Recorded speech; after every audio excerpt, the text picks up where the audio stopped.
नमस्कार, मैं तरुण स्वागत करता हूं आपका Takshashila the passion of arts में। आज के टॉपिक यूएनओ के बारे में।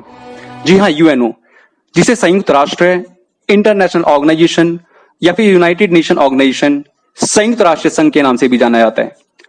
संयुक्त राष्ट्र संघ की स्थापना 24 अक्टूबर 1945 में की गई, बिल्कुल तभी जब द्वितीय विश्व युद्ध की समाप्ति हुई थी।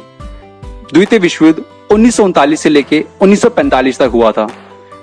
भविष्य के अंदर तृतीय विश्व युद्ध ना हो सके, इसी को ध्यान में रखते हुए यूएनओ की स्थापना की गई। अर्थात हम यह भी कह सकते हैं कि विश्व स्तर पर, अंतरराष्ट्रीय स्तर पर शांति कायम करने के लिए भी यूएनओ को भागीदार माना जाता है। इवन हम कह सकते हैं कि सबसे ज्यादा मेन काम इसका यही है, यूएनओ का। यूएनओ की आधिकारिक भाषा की अगर मैं बात करूं तो फ्रांसीसी, रूसी, स्पेनिश, अरबी, अंग्रेजी और चीनी भाषा इसकी आधिकारिक भाषा है। इंटरेस्टिंग बात यह है कि इसमें सिर्फ दो भाषाएं ऐसी है जिसको संचालन भाषा के रूप में देखा जाता है या फिर संचालन भाषा के रूप में एक्सेप्ट किया गया है, जो है फ्रांसीसी और इंग्लिश। बहुत इंपॉर्टेंट क्वेश्चन है कि पूछा जा सकता है कि संचालन भाषा के बारे में बताइए, यूएनओ की संचालन भाषा कौन सी है, तो आप बोलेंगे फ्रांसीसी और इंग्लिश। गलती से भी अरबी या स्पेनिश मत बोल देना। अगर मैं बात करूं यूएनओ के उद्देश्यों के बारे में, तो इसका उद्देश्य है विश्व शांति को बढ़ावा देना, जैसा कि मैंने पहले भी बता दिया था, ताकि विश्व के अंदर तृतीय विश्व युद्ध जैसी या फिर विश्व युद्ध जैसी स्थिति पैदा ना हो सके। इसी के बारे में एक इंग्लिश के अंदर सेंटेंस है जो मैं आपको पढ़ के बता देता हूं या फिर आपको सुना देता हूं। यूएनओ का जो स्पेशली वर्क है वो है वन प्लेस, जी हां, one place where the world's nation can gather together. एक जगह जहां पर दुनिया के बहुत बड़े बड़े जितने भी नेशन हैं वो सारे के सारे एक साथ इकट्ठे हो सकें and they can discuss common problems, और उन सभी समस्याओं के बारे में बात करें और उसका सॉल्यूशन ढूंढें एंड फाइंड शेयर सॉल्यूशन को ढूंढें और उसके बाद उसको शेयर करें आपस में। वर्तमान उद्देश्य के अंदर आप देख सकते हैं अंतरराष्ट्रीय शांति और सुरक्षा। अब मैं आपको कुछ इंपॉर्टेंट पॉइंट लिखवाने जा रहा हूं, आप प्लीज उतार लीजिएगा उसको, कॉपी और पेन को अपने पास ही रखिएगा। तो संयुक्त राष्ट्र संघ के वर्तमान उद्देश्य के बारे में अगर हम बात करें तो उसका वर्तमान का उद्देश्य नंबर 1 अंतरराष्ट्रीय शांति और सुरक्षा। मैंने इसके बारे में पहले ही बता रखा है। अंतरराष्ट्रीय स्तर पर होने वाली किसी भी तरह की अशांति का यूएनओ समर्थन नहीं करता है, चाहे वह आतंकवादी गतिविधियां हो या फिर कोई और काम। इसके अलावा नंबर 2 पे आता है मानवाधिकारों का संरक्षण। मानव के अधिकारों का संरक्षण, जी हां, जिस तरीके से एक बच्चा जब जन्म लेता है तो उसको प्रकृति के हिसाब से, क्योंकि वो प्राकृतिक रूप से जन्म ले रहा है, तो इसको प्राकृतिक अधिकार भी बोलते हैं कि व्यक्ति के पास प्राकृतिक अधिकार होता है कि उसके पास जीवन जीने का अधिकार है। जी हां, जीवन जीने का अधिकार, तो उसको छीना नहीं जा सकता है।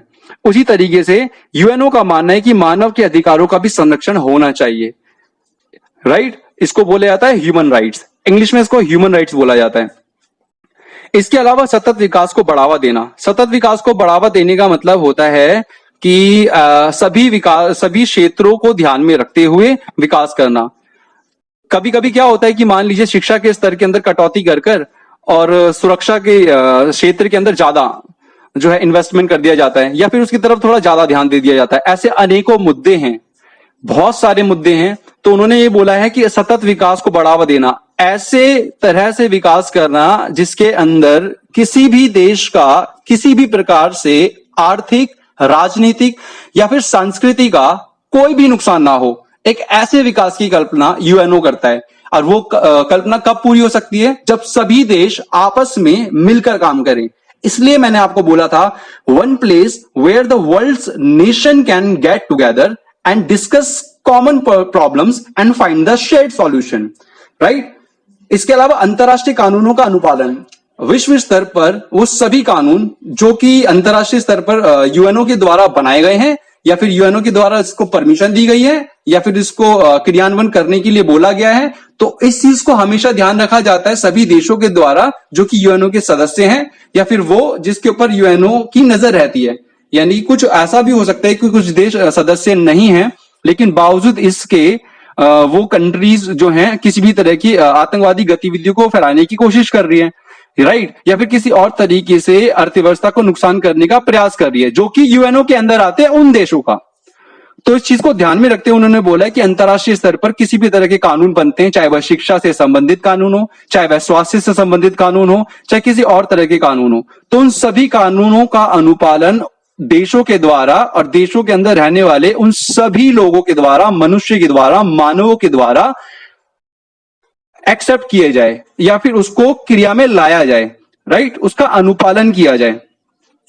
तो एक और खास बात बताना मैं भूल गया था, इंपॉर्टेंट है। जब यूएनओ बना था तो इसके अंदर 51 सदस्य थे, 51 सदस्य। और एक और इंटरेस्टिंग बात है, हैशटैग पॉइंट है कि सुरक्षा परिषद की सलाह पर महासभा तय करती है कि किसी को सदस्यता देनी है या फिर नहीं देनी है। बिल्कुल एक बार दोबारा रिपीट कर देता हूं, कौन से देश को सदस्यता यूएनओ के अंदर मिलनी चाहिए, इस बात का जो सॉल्यूशन निकलता है वो सुरक्षा परिषद के द्वारा उसकी सलाह ली जाती है। उसके बाद ये तय होता है कि कौन से देश को सदस्य बनाना है या फिर नहीं बनाना है। आई होप आपको समझ में आ गया होगा। सिंपल से शब्दों में अगर मैं कहूं तो सुरक्षा परिषद की सलाह से यूएनओ काम कर रहा है। किस लिए काम कर रहा है, कौन से देश को ऐड करना है और कौन से देश को ऐड नहीं करना है।